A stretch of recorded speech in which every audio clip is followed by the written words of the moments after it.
Ich will zumindest Musik hören, wenn ich das schon nicht sehen kann.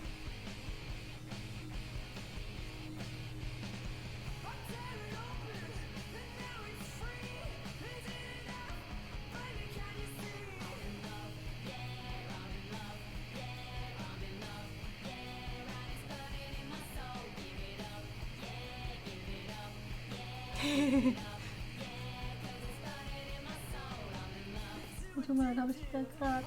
Nein. Hat sich so angefühlt, als hätte ich dich gefragt. Das musstest du, glaube ich, auch machen. Schon ein bisschen hoch. Sag mal, das geht nur, ja.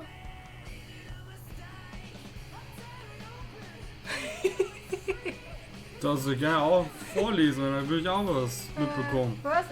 Ich hab dich gerade angeschaut, nicht gecheckt, Schatz. Ja, wenn du einfach lachst, weiß nicht, was du anschaust. Ah, Julia meint, das macht Max auch nicht mehr hübsch. Ah, doch, sieht doch voll hübsch aus jetzt. Yeah. Mhm.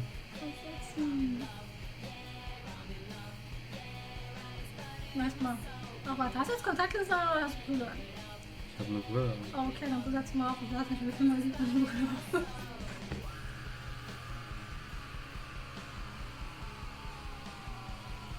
Das gerade im Moment schaue ich aus, als ob einer aufs Auge gehauen hätte. Ich seh's. Soll ich die zweite Seite noch machen? Ja, ich kann mir immer noch Kontaktlinsen reintun. Ich bin mir sicher, wie es aussieht mit beiden Dingern dann.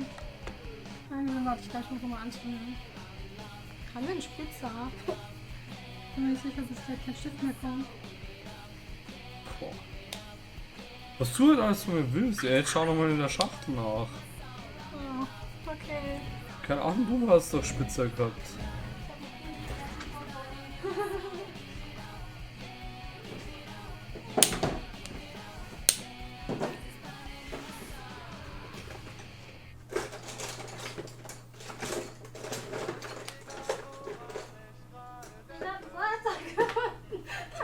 Jetzt findest du das Feuerzeug, von dem ich gerade vorhin noch geredet habe.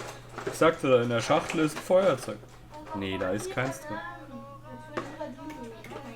Ja, alles noch nicht das, was wir brauchen. Ne? Was ist er hier so abgestürzt? Weil er nicht mehr richtig hängt, nachdem du den abgebombt hast.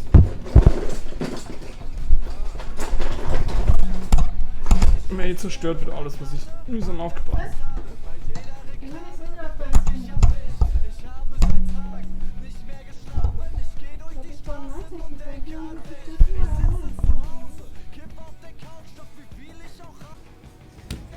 So, wenn jetzt so ein Säge. Mit einem Sägemesser kann ich definitiv nicht arbeiten. So, dann bin ich dann einfach mit. Womit du dich jetzt schneidest? Ich schneide mal. Nein, nicht alles. Nein, nicht alles. Kannst du überhaupt nicht. Max war gemein. Ich will nur nicht, dass ich die jetzt auch noch ins Krankenhaus fahren darf. Ich überlebe das.